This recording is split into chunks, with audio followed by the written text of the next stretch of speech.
반갑습니다. 77입니다.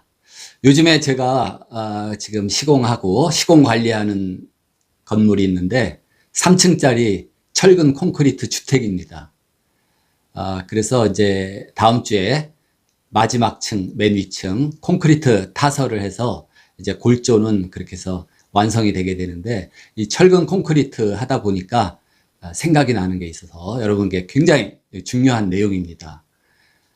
앞에 제목에서 있듯이 철근을 많이 넣으면 콘크리트 빌딩이, 콘크리트 건물이 무너집니다. 무너질 수 있습니다. 충분히. 그래서 오늘은 그 얘기를 하게 되는데, 이 한 15층 정도 되는 빌딩, 또 위치도 굉장히 좋아요. 테헤란로, 거기 포스컷 빌딩 근처에 있는 15층짜리 빌딩입니다. 근데 기둥이 부스러지기 시작을 했어요. 엄청나죠. 몇백억짜리 건물인데 그 간단한 그 규정을, 시공 규정을 몰라서 그러한 취약한 부분이 생기는 겁니다. 여러분들도 잘 아시다시피 이 콘크리트, 지금은 콘크리트를 직접 비벼서 쓰지 않고 레디 믹스드 콘크리트, 레미콘을 이제 주문을 해서 사용을 하게 되는데, 기본적으로 자갈과 모래, 이게 서로 접착이 안 되니까 그 세멘트 풀입니다. 세멘트하고 물이 말 그대로 풀, 접착제 역할을 하고, 그걸 다른 말로 세멘트 페이스트라 그래요. 그래서 자갈과 자갈이 있고, 자갈과 자갈이 그 공간 틈에는 또 모래가 채워지게 되고, 그 자갈과 모래의 표면은 세멘트 풀로 다 이렇게 코팅이 되고, 그 자갈, 모래 그 사이에는 접착제 역할을 하는 세멘트 풀이 꽉 충진이 돼서 그게 굳음으로써 콘크리트 강도가 나오는 겁니다. 이 물질적인 이 구성도 중요하고, 또 이 콘크리트라는 게 굳을 동안까지 잘 보살펴 주는 거, 양생 기간 동안에 보양을 해준다 그러죠. 그것도 중요한데, 오늘은 그 얘기가 아니라 이 콘크리트에 대한 이 실질적인 구성을 여러분들이 이제 이해를 하시고, 또 중요한 거는 철근에서 철근의 피복 두께라는 게 있습니다. 피복 두께. 피복 두께가 뭐냐면, 철근이 있어요. 철근 요 맨 겉에 있는 철근에서 콘크리트 표면까지의 이 두께, 철근을 덮고 있는 콘크리트의 두께, 이거를 피복 두께라고 합니다. 피복 두께의 역할이 뭐냐? 여러 가지 중요한 게 있지만은, 첫째, 이 철근이라는 게 부식을 하면 안 되죠. 녹이 난다 그러는데, 이게 부식이 되면서 부피도 팽창하고 접착력도 떨어지고. 근데 중요한 거는 철근 콘크리트 구성 요소 중에 가장 중요한 것 중에 하나가 시멘트가 강력한 알칼리성입니다. 그래서 이 철제는 알칼리 속에서는 산화가 되질 않아요. 즉 녹이 안 쓴다 이겁니다. 반대로 산성이 되면 녹이 쓸어요.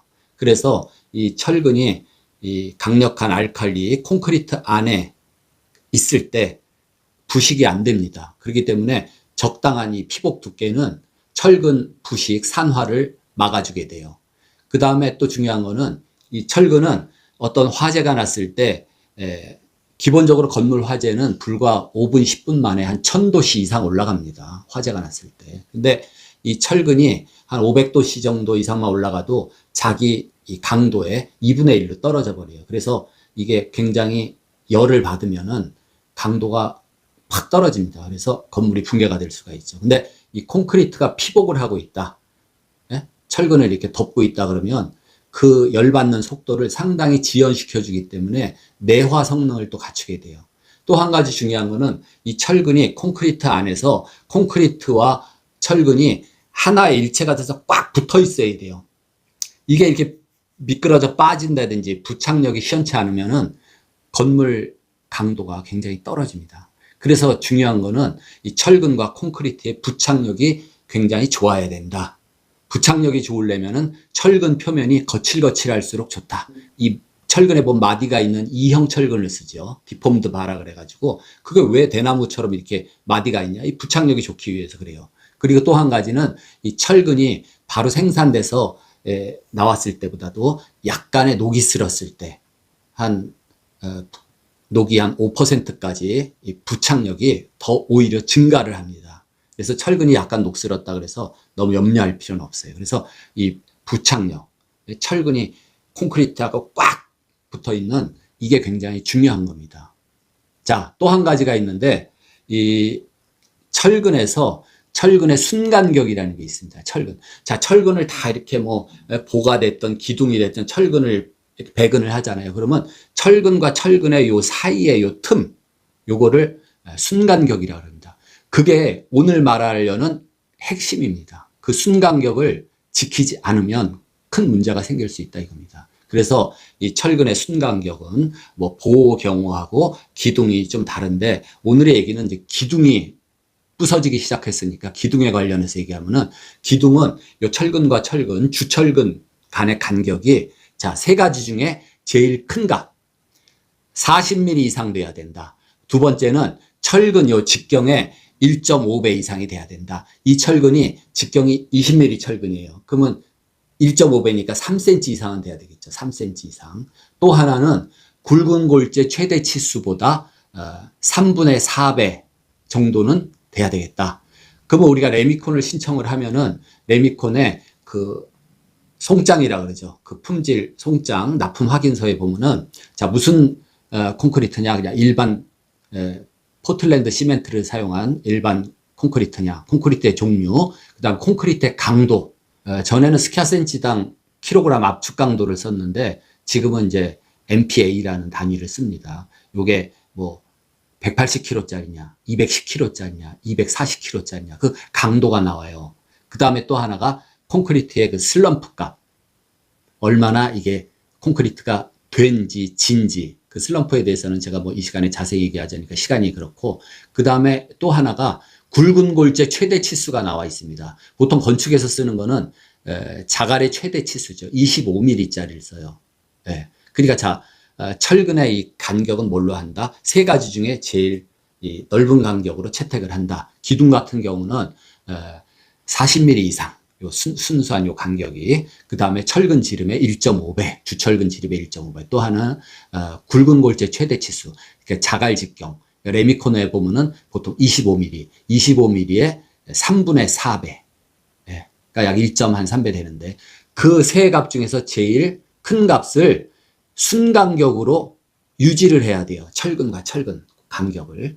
그래서 이 사진에 보듯이 이런 정도 요거는 이제 실제 기초판에서부터 올라오는 기둥 철근 배근한 건데 저 정도 또는 뭐 그림에 표시됐듯이 저런 정도가 그냥 표준적인 눈으로 봤을 때 철근의 기둥 철근의 요 배근 간격 정도가 돼요. 근데 문제가 된 철근의 배근은 어떻게 했냐 하면은 순간격이 무시된 채로 철근 이 주근이 꽉 이렇게 돼 있어요. 자, 사고가 난 문제가 된 실제 기둥입니다. 자, 철근이 빼곡하게 원형 기둥인데 저렇게 틈도 없이 둘러쳐져 있어요. 자, 그럼 무슨 문제가 있냐? 콘크리트가 뭐라 그랬어요? 자갈과 모래와 접착제 역할을 하는 시멘트 풀 그거를 잘 섞어줘가지고 레미콘이 되고 그게 말이죠 콘크리트 굳지 않은 콘크리트가 되죠. 그거를 철근이 배근되고 기둥 거푸집이 만들어진 안에다 쏟아 붓죠. 근데 철근의 순간격을 무시하고 철근을 그냥 꽉 채워 넣었어요. 마치 무슨 그물처럼 간격도 없이. 그러면 어떻게 돼요? 철근 레미콘을 집어넣으면은 모래라든지 특히 자갈이 그 안에 있으면서 철근 순간격을 빠져나가지 못하죠. 그러니까 철근 순간격 기준 중에서 굵은 골재 자갈보다는 약 3분의 4 이상 큰 그 간격을 유지해야 되고 또는 뭐예요? 철근 지름의 1.5배 이상이라든지 또는 40mm 이상 이렇게 간격을 둬야 되는데 그 간격 없이 철근이 다닥다닥 붙어서 돼 있다. 그러면 레미콘을 부으면 콘크리트를 부으면 자갈은 틈이 없어서 못 빠져나가죠. 자갈이 더 굵으니까. 그 다음에 세멘트 풀이나 모래 이런 게 그 철근 밖으로 빠져나갈 수가 있습니다. 그러면 재료 분리가 됐다. 자, 자갈들만 모여 있고 접착제 역할을 하는 세멘트 풀이 철근 밖으로 빠져나갔다. 가정을 했을 때 콘크리트의 강도도 엄청나게 약해지는 겁니다. 그리고 그림에서 보듯이 철근과 철근이 있을 때 어느 정도 간격이 있어야 이 콘크리트가 덮어서 강도를 발휘하는데 너무 붙어 있으면은 이게 부착력 확보를 못 하는 거예요. 예, 철근과 콘크리트가 일체가 돼서 하나가 돼야 되는데 그 부착력이 없어지는 겁니다.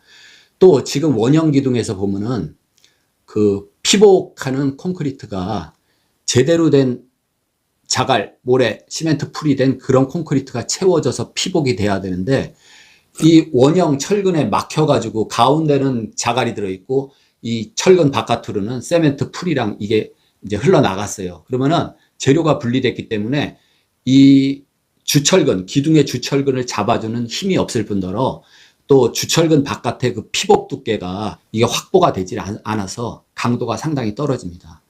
실제 이 기둥을 보시면은 자, 거기에 있던 어떤 전자회사 서비스가 나가면서 다른 업종이 들어와서 말하자면 리모델링을 하려고 하던 중에 기둥을 덮어쌌던 마감재를 까보니까 이 모양이 돼 있어요. 지금 사진처럼. 그래서 부랴부랴 잭 서포트, 빔 자키라 그러죠. 스크류 잭이라고도 하는데 사진으로 봤을 때는 한 100톤짜리 되는 것 같아요. 그거를 막 급하게 각 파이프, 철골 기둥을 세워서 그 지금 문제가 된, 지금 파괴가 된, 막 부서져 내리는 그 기둥 주변을 받쳐놓은 거예요. 근데 저게 그저 미미한 보완밖에 되질 않습니다. 미미한 보완. 저 당시에 문제가 됐을 때 저 건물은 건물 구조 안전도 최하위 등급을 받았어요. 그러니까 사용을 못하죠. 아마 지금도 저 건물은 어떻게 할 바를 몰라서 지금 아마 공가로 빈 건물로 이렇게 남아있는 걸로 알고 있는데 이렇게 철근의 그 배근 간격 그거 하나 안 지킨 거가 원인이 돼서 몇백억짜리 빌딩이 저렇게 쓰레기가 되는 거예요. 폐기 처리해야 될 입장이 된 겁니다. 제가 정확한 건 모르겠는데 저 가정으로 보면 왜 근데 저 기둥에다가 저렇게 철근을 무지막지하게 때려 넣느냐. 저는 그냥 이렇게 추측을 해봐요. 저거 계약할 때 철근공하고 톤당으로 계약했을지 모르겠어요. 그래서 자 철근 1톤당 자 시공비 얼마 책정을 했기 때문에 철근을 그냥 무지막지하게 막 넣는 거예요. 그러면은 정상적인 도면대로 하면은 철근이 예를 들어서 뭐 100톤이면 되는데 톤당으로 돈을 받아가니까 마구잡이로 넣어서 철근을 한 150톤, 200톤을 막 사용을 했을 것이다. 저는 그렇게 생각을 해요. 저게 뭐 때문에 비싼 철근을 저렇게 무지막지하게 때려 넣겠어요. 그게 원인일 수가 있어요. 어쨌든 또 하나의 원인은 자, 이 그림에서 보듯이 저렇게 다닥다닥 철근이 붙어 있어요. 근데 정상적이면 어떻게 돼요? 철근 순간격을 유지하면서 적당히 철근이 들어가야 되죠. 문제가 된 저 빌딩의 기둥은 사진에서 보듯이 피복 두께가 한 10cm도 넘는 것 같아요.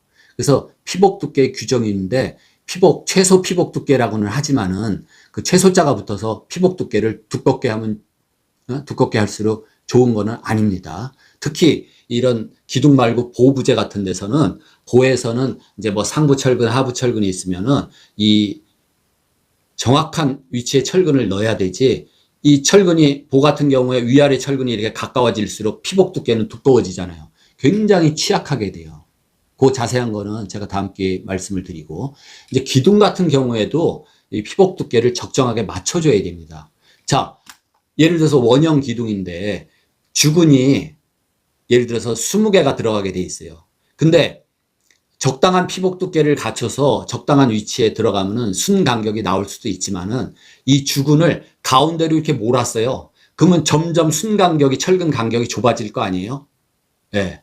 그것도 문제가 됩니다. 그래서 사고가 난 저 빌딩의 그 기둥 같은 경우는 이 철근이 안으로 이렇게 모아졌죠.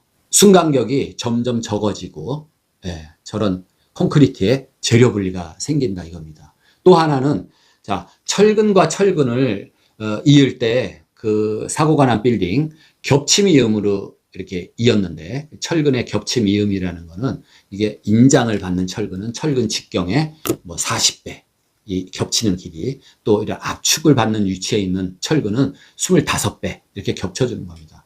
근데 기둥에서 이것도 한 군데서 겹침이 많이 일어나면은 가뜩이나 철근 순간격을 유지하기가 어려운데 철근을 이렇게 겹쳐서 이었어요. 그러면 철근 한 가닥 들어가는 위치에 이 겹친 부분은 두 가닥이 되게 되죠. 그러면 철근을 감싸고 있는 콘크리트 두께도 취약해지고 그 다음에 순간격도 나오기가 힘듭니다. 그래서 요즘에는 철근을 이렇게 겹침 이음을 안 하고 뭐 나사 이음이라든지 원터치 이음, 여기 그림에서 보듯이 저런 이음 부속이 있어요. 그래서 철근을 원터치로 끼워서 잇기도 하고 또 나사산을 만들어서 나사식으로 잇기도 해요. 그러면 철근이 겹침 이음 때보다는 훨씬 요 철근이 간격들이 생긴다 이겁니다. 그래서 저런 거를 씁니다. 다시 이 그림에서 보듯이 이 원형 기둥인데 15층짜리 그 빌딩의 2층 부분에서 발견이 됐어요. 그래서 이 콘크리트 건물은 자체 중량도 어마어마한 무겁기 때문에 그 15층 위에서 내려 누르는 그 압력을 이기지 못하고 철근의 순간격을 확보를 못했기 때문에 레미콘을 부었을 때 안에 자갈은 남아있고 접착제 역할을 하는 세멘트 페이스트라든지 모래 같은 게 철근 이 좁은 틈으로 빠져나가고, 예. 그렇게 콘크리트가 대충 굳어버렸어요. 그러면 원형 기둥 거푸집을 띄었을 때는 눈으로 확인이 잘 안 되죠. 이게 시멘트 풀이 굳은 건지, 콘크리트가 제대로 자갈하고 잘 섞여서 제대로 된 콘크리트가 굳은 건지 눈으로 확인이 안 됩니다. 그 다음에 또 피복 두께가 중요한 게 이 철근이 있으면은 철근을 꽉 잡아주게 되죠.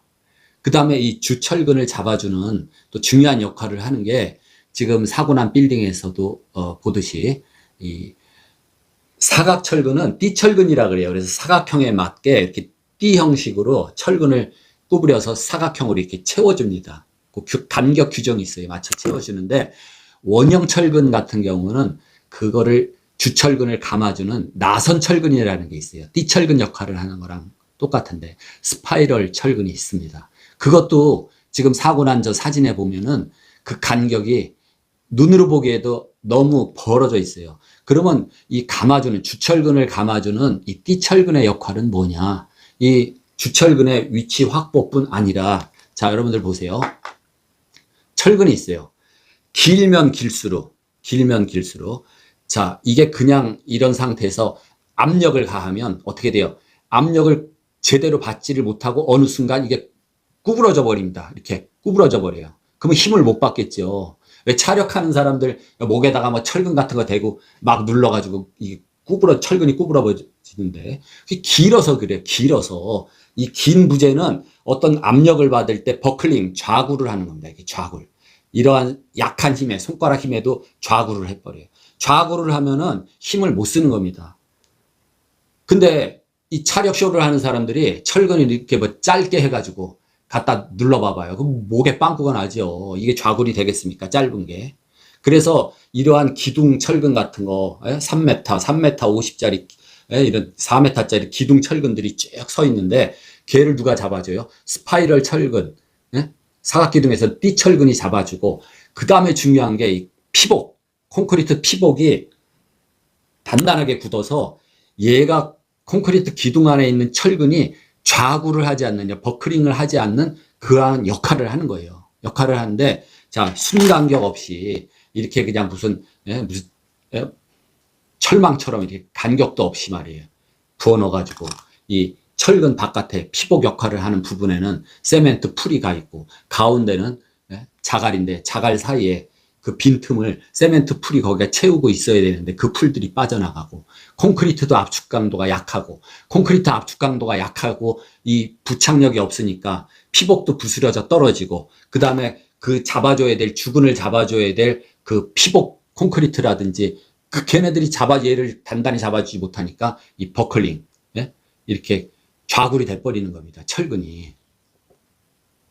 그래서 이 간단한 거, 우리가 건축이 학도들, 건축기사 분들은 다 잘 알고 그러겠지만은, 이 철근 기능사도 기본이에요, 기본. 철근의 순간격, 중요한 겁니다. 그 다음에 피복 두께 확보. 피복 두께도 이 조건에 따라서 이거는 간단한 기본표예요. 외기에 노출됐을 때, 흙에 접했을 때, 근데 콘크리트 종류마다 또는 외부 환경에 따라서 이 피복 두께가 세세하게 정해져 있어요. 굉장히 이게 좀 복잡하게 정해져 있는데 기본적으로 우리가 건축에서 많이 쓰이는 일반 콘크리트의 경우는 피복 두께가 정해져 있습니다. 기본적으로. 그래서 그거를 지켜줘야 돼요. 근데 피복 두께를 정확히 어떻게 맞추겠냐? 그거는 사진에서 보듯이 저런 스페이서라는 게 있습니다. 예를 들어서 이 기둥이라든지 벽 철근이에요. 그러면 거푸집하고의 이 철근하고의 요 틈, 요게 피복 두께가 되는데 이게 철근이 딱 거푸집에 붙어버리면 피복 두께가 안 나오잖아요. 피복 두께가 안 나오면은 내화성도 없고 부착력도 떨어지고 철근의 이 산화도 빨리 된다. 왜 알칼리로 이렇게 좀 덮고 있어야 되는데 이게 알칼리가 점점 중성화되면서 철근이 또 겉에 이렇게 비치듯이 드러나면은 녹이 나기가 쉬워요. 바로 녹이 납니다. 예? 녹이 나면 부피가 늘어나면서 예? 철근이 예? 녹이 나면서 부풀면서 콘크리트가 파괴되고 그렇게 돼서 망가지는 거예요. 근데 그런 정도가 아니다. 이 치명적인 게 철근의 순간격을 유지하지 않았다. 예? 무슨 이유인지 모르겠지만 철근을 그냥 무지막지하게 때려 넣어가지고 그냥 철근으로 꽉 채워버렸어요. 그래서 무너진 겁니다. 그래서 앞에 제목처럼 철근이 많으면, 철근을 많이 넣으면 건물이 무너진다. 이겁니다. 그래서 가장 핵심은 철근의 그 원형기둥, 주철근, 그 철근의 순간격을 유지만 시켜줬어도 그렇게까지 콘크리트 기둥이 압력에 의해서 부스러지질 않는다 이겁니다. 이해가 좀 되시죠? 그게 핵심 원인이었어요. 다른 원인으로도 이 철근 콘크리트 건물이 굉장히 취약해질 수도 있고 무너질 수도 있고 거푸집 콘크리트 치다가 뭐 서포트 같은 거 잘못 받쳐놔서 콘크리트 치다가도 무너지고 또 겨울철에 아직 덜 굳었을 때 양생이 덜 됐는데 무리하게 또 위층을 막 올라가다가 무너지는 거예요. 여러 가지가 있지만은 그 비싼 좋은 땅에 그 15층짜리 몇백억짜리 건물이 이 간단한 순간격을 지키지 않아서 이렇게 붕괴가 되는 사례가 있는 것을 보면 굉장히 안타깝습니다. 그래서 여러분들도 상식적으로 이 가장 기본 이런 건 잘 지켜야 돼요. 야, 뭐 철근 콘크리트 건물이 튼튼하다. 그래서 난 좋다. 난 목조 안 해. 뭐 ALC 안 해. 난 콘크리트가 좋아. 하지만은 이러한 특성을 기본적인 걸 무시하면은 어마어마한 손해가 난다. 이걸 알아두시기 바랍니다. 오늘은 여기까지. 다음 시간에 뵙겠습니다.